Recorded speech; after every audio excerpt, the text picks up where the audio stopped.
Good morning, Winthrop Vikings. Today is March 11th and a Day 7 schedule. Seniors, yearbooks are continued to be on sale. Please buy your yearbooks ASAP to ensure that you get it at the current lowest price possible. Make sure to get your copy while they last. Student Council has already raised over $2,100 for the annual Polar Plunge taking place on March 25th, which means Mr. Leonardo and Ms. Kelly are going in the drink. Student Council is still accepting donations. Donations can be, what's Okay. going on? All right, yep. Goodbye, goodbye. Get Shoo, out, shoo. Mikey. Shoo, shoo. Hello, Winthrop High School. You might remember us from last year as sworn enemies. But we're reuniting against a common enemy. Ms. Irvine. We must get Ms. Irvine to go in the cold water. She doesn't want to. Miss I, you're going to take the plunge. $850 left to fundraise to get to that 3,000 figure. That's right. And remember, it all goes to Special Olympics, so we can hit two birds with one stone. Getting money to a great cause and Getting weak teachers like Miss I to take the plunge for a good cause. thank you. We don't know what just happened, but there you have it. We only need $900 more for one of our favorite teachers to take the plunge with us. Now it's time for our first story in which we celebrate the amazing women who continue to make contributions in our history today, in honors of Women's History Month. This last Tuesday was International Women's Day, and March marks International Women's Month. We here at Wake Up Winthrop wanted to ensure we celebrated some powerful women in the history they continue to create. Today we got Shannon Abbott along with some other powerful Winthrop High School young women to help us celebrate this important month. Hi, I'm Shannon Abbott, and this week we wanted to recognize and celebrate Women's History Month. Women's History Month was first recognized in 1987, growing from the popularity of Women's History Day and Week, and continues to highlight the achievements, leadership, courage, strength, and love of the women who built America. It all started in New York City on August 26, 1970, when women first went on strike for peace and equality. Hi, I'm Emily Sullivan, and I'm here to tell you about Dolly Parton and what she's done for women.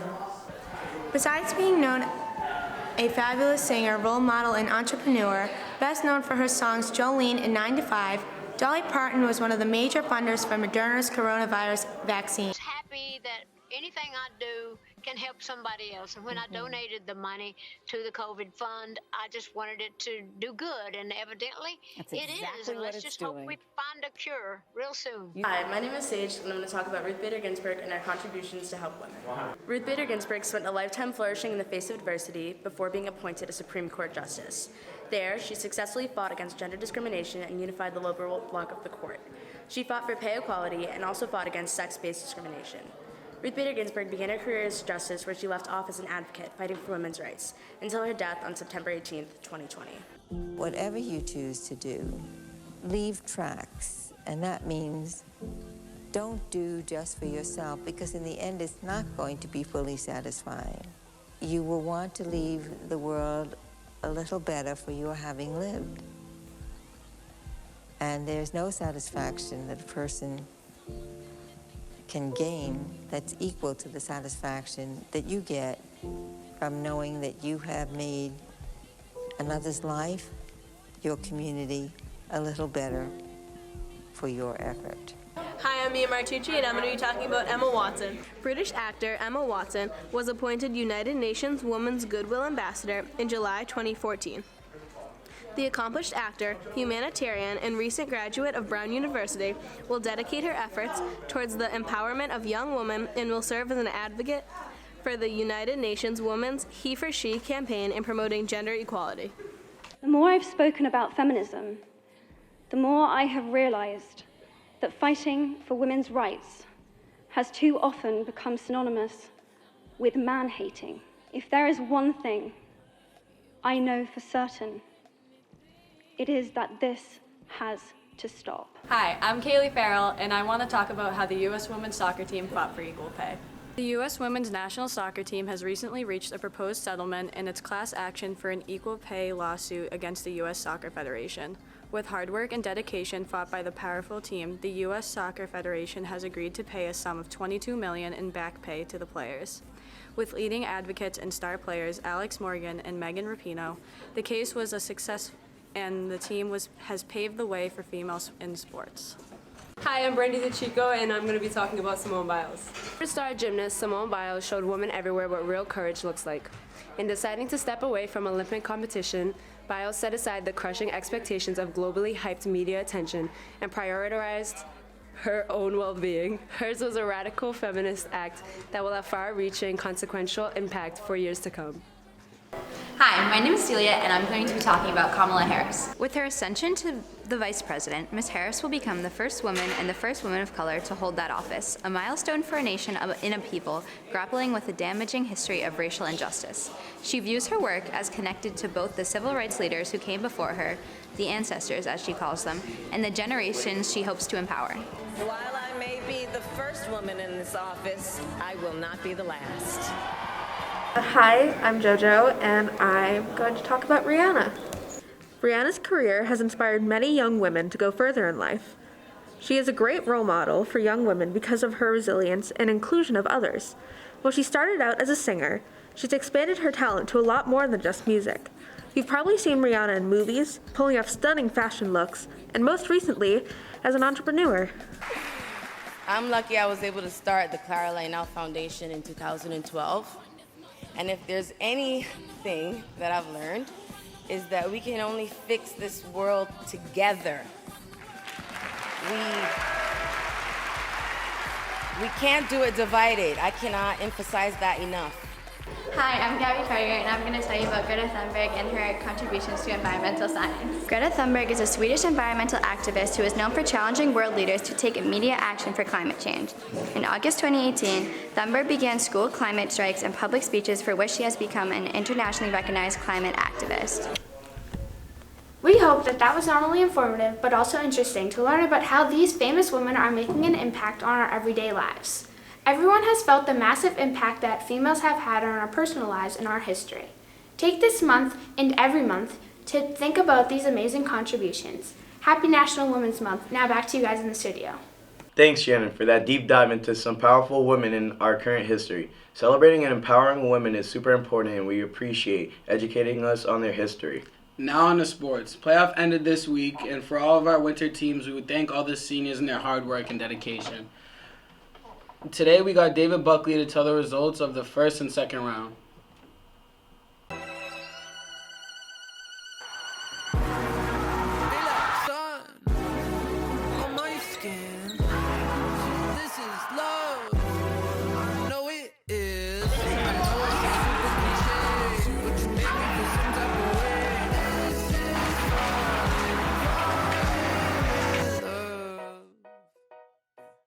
Hi, I'm David Buckley, and this week we're taking a look at how each of our playoff teams fared well in the first and second rounds. We're taking a look at boys and girls hockey and the basketball team. First up, the girls hockey team.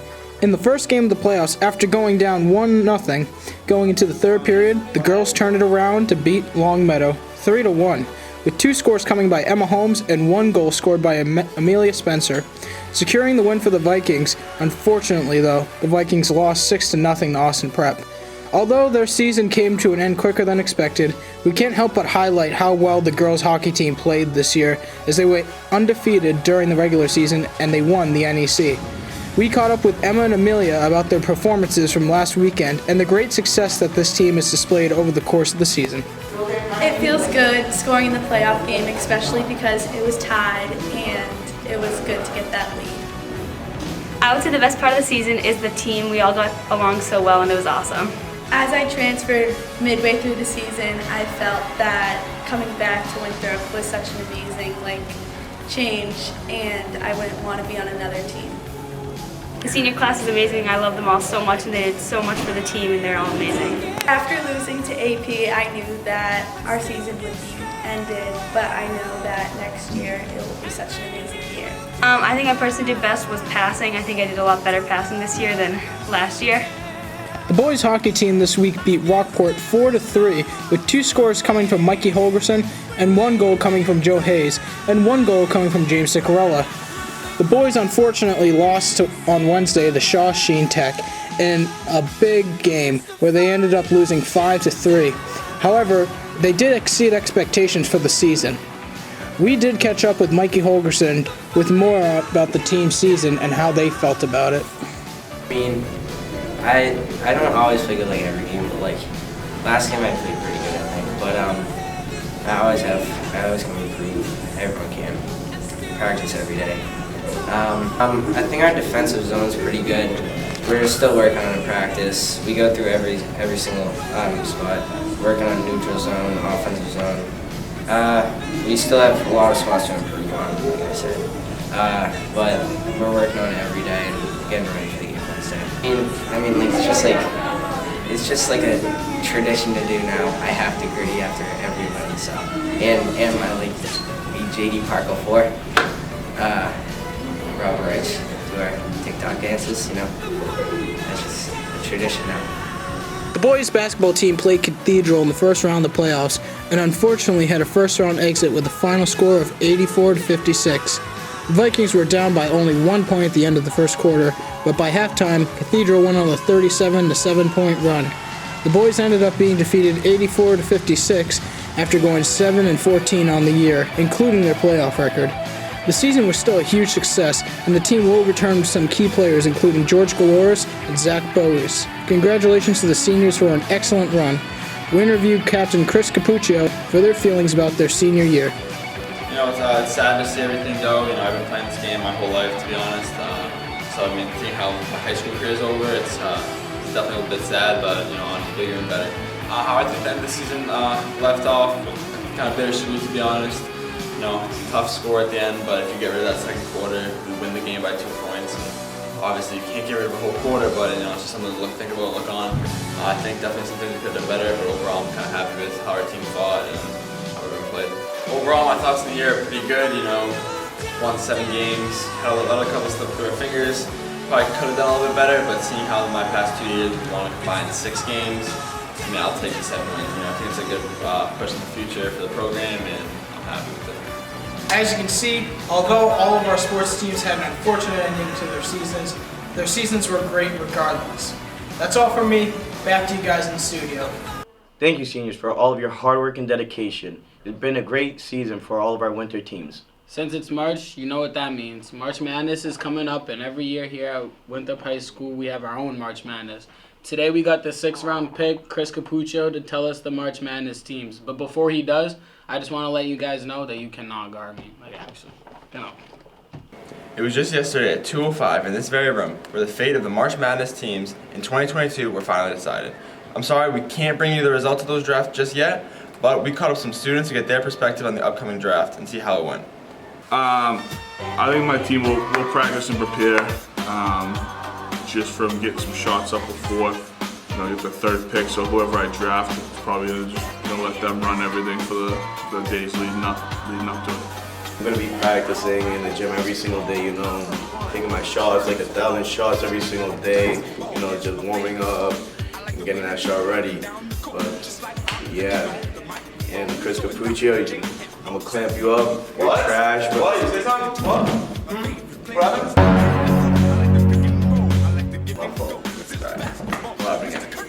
So I'm not practicing at all. I'm already too good for that. No, I don't need to practice. You know, I don't really need to practice because I'm in the gym every single morning before everyone even gets here, just putting shots up. So nothing extra. I'm just gonna stick to my routine. I'm pretty sure I'll be fine. I don't gotta practice. That's what happens when you're just so great. You don't gotta practice. I'm not practicing for the game, you know. I'm just running with kids that I know I can beat just to get my confidence up. So I've been running with Luca, you know what I mean? I don't even need to practice, actually. This year I'm not practicing, and that's just how I'm going about it. I'm just too good right now, so I can't practice. Biggest threat in the tournament coming up, definitely I'd have to say Hotsy. He's definitely the best player in the tournament. He's got a good pick. Probably drafting a lot of good players on the back half of the first round where he gets 2 picks back to back, so that's the team to look out for. So I think the biggest threat is definitely Hotsy. Mr. Cromie, I've seen Mr. Cromie play. He's gonna be light work, so I think I'm going first round. You know, best pick in the draft, and I've been practicing in gym class with March Madness. You know, my team's kind of bad, like carrying. So. All right. So my biggest threat, I don't really got one. The only person I got to worry about is Hotzi because like he looks big, like, he makes me seem so small, like that. So but that's the only person that I'm scared of. Everyone else I can clamp up easy. There is no threat. I'm the biggest threat to everyone else. I think my biggest threat this year is obviously Coach Cadigan. I mean, he's a threat on and off the court. Every year he's a solid contender, so I just gotta watch out for him. That's pretty much what I'm looking for. And Mr. Lowe. Mr. Lowe's a huge threat, but he's not that good, so it doesn't matter that much. My biggest threat's no one. Especially after today. I just beat this kid 4 times. 4 times. Mr. Cadigan, this is your 1 pick right here, Mr. Cadigan. I just beat him 4 times. 2 of the times it was 8 to nothing. So I'm not really worried about it. No one's my biggest threat. I mean, maybe Hotzi because he's like 6'7", like 200 pounds. Big butt. Can't really guard that. He's too small. So really, no one's really my threat. There's no competition for me because, you know, track captain, track demon, speed demon. You know, nobody can guard me. You know me, man. MC2 Shicey. No one can guard me. I'm going first round. Put me and Cromie on the same team. It's over for everyone. I'm not playing this year. I'm taking that trophy. Personally, I'm just here for the t-shirt. I think I'm going to go first round, second pick, so I can hip check Cadigan during the game. I'm going first round, first pick. I mean, obviously, it's nothing else to expect. That's what I'm looking for. Who am I looking to choose? I don't know. You know, generally speaking, the draft looks pretty weak. I just wish that, you know, there was some better players out there. I'll tell you, I think the teachers are just much stronger and more skilled than the kids this year. That's just the way it feels. Doesn't matter. I'm going to impact my team out here to make sure we win. As long as we beat Luca, that's all I really care about that. First overall, second overall, first round. This boy, point the camera to him. I just beat him 4-3 in a 7-game series, man. I'm 1 year out of retirement. If you get drafted, trash can. Trash, go! Here's all that Mr. Cadigan had to say. A lion doesn't concern itself with the opinion of sheep.